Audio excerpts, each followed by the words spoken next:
저는 어제 이 자리에서 경찰관한테 폭행을 당했습니다. 상황인즉 어제 오후 5시경에 시민들과 경찰관이 대치하던 중에 저는 뒤늦게 합류하여 그 대치 상황에 뒤늦게 합류했을 당시에 제 앞으로 카메라가 떨어졌습니다. 그 카메라를 제가 주었고 경찰관은 저를 향해 달려들었습니다. 저는 그 카메라가 시민들 중에 한 명인 것으로 생각이 되었고, 그리고 달려드는 경찰관이 무섭기도 하여 도망을 쳤습니다. 도망 한 20-30몇 미터를 앞에 간 후 앞에 있는 경찰관 앞뒤로 포위를 당해 있던 중에 경찰관이 저를 2단 옆차기로 날라서 차고 후속적으로 목을 졸라 저를 제압했습니다. 그리고 저를 현행범으로 연행해 갔습니다.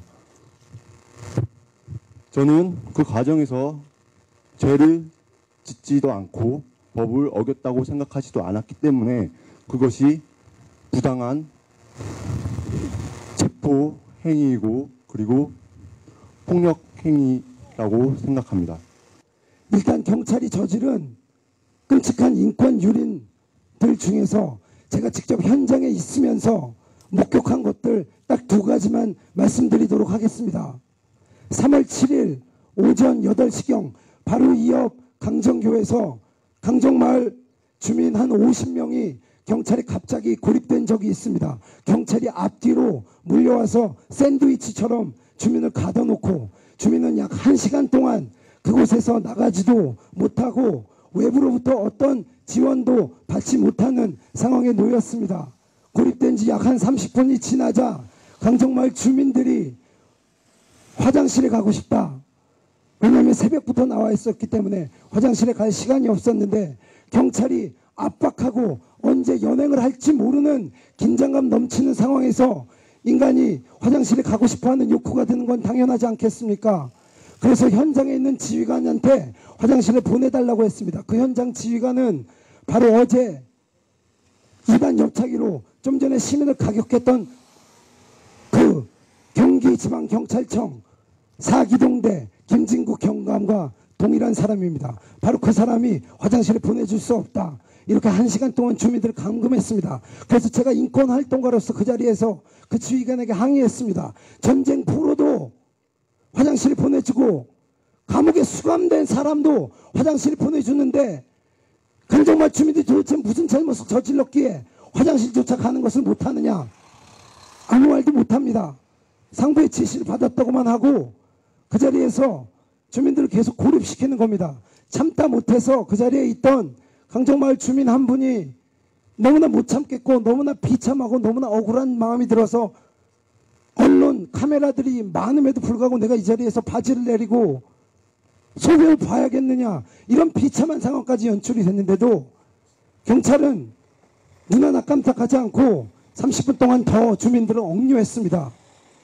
또한 어제 좀 전에 피해자분께서 증언을 해주셨는데 경찰이 불법 체증을 하는 일들이 여기서 비일비재하게 벌어지고 있습니다. 그 중에 어떤 신원불명의 여성 2명이 있습니다. 마스크로 바로 눈 밑까지 가리고 모자를 쓰고 올레꾼처럼 복장을 하고 누가 봐도 올레꾼인지 혹은 경찰인지 혹은 공무집행을 하고 있는 공무원인지 알 수가 없습니다. 그 여성 2명이 돌아다니면서 무차별적으로 시민들을 체증을 하고 있는 상황이었습니다. 그런데 누군지는 모르겠지만 어떤 시민이 그 체증이 불법이라고 판단을 했는지 카메라를 손으로 쳤습니다. 그래서 그 카메라가 공중에서 바닥으로 떨어졌고요. 또 바닥에 떨어진 카메라를 그 현장에 있던 다른 시민들이 여러 명이 발로 차고 그래서 카메라가 이렇게 돌아다니니까 좀 전에 경찰로부터 폭행을 당했던 그 피해자분이 우연히 그 카메라를 손에 쥐게 됐습니다. 그런데 경기지방경찰청 4기동대장 김진국 경감이 저 사람을 지목을 하면서 그 카메라를 2마디로 뭐라고 이야기를 했냐면 내놔 이렇게 말을 했고요. 좀 전에 그 피해자분께서 아까 말했던 이유로 이렇게 도망을 갔는데 그 경기지방경찰청 4기동대장이 엄청나게 빠른 속도로 뛰어와서는 앞에 다른 경찰로 하여금 도망가지 못하게 막고는 날라차기를 해서 그 사람을 쓰러뜨렸습니다. 저는 그 장면을 처음부터 끝까지 목격을 했고요. 만약에 필요하다면 법정에서 증언을 할 그런 의지도 있고 분명히 그렇게 하겠습니다. 그래서 시민을 그렇게 무차별 폭행을 한 경찰들이 더 이상 처벌받지 않고 이렇게 막무가내로 시민들을 탄압하는 일이 벌어지지 않도록 하겠습니다. 감사합니다.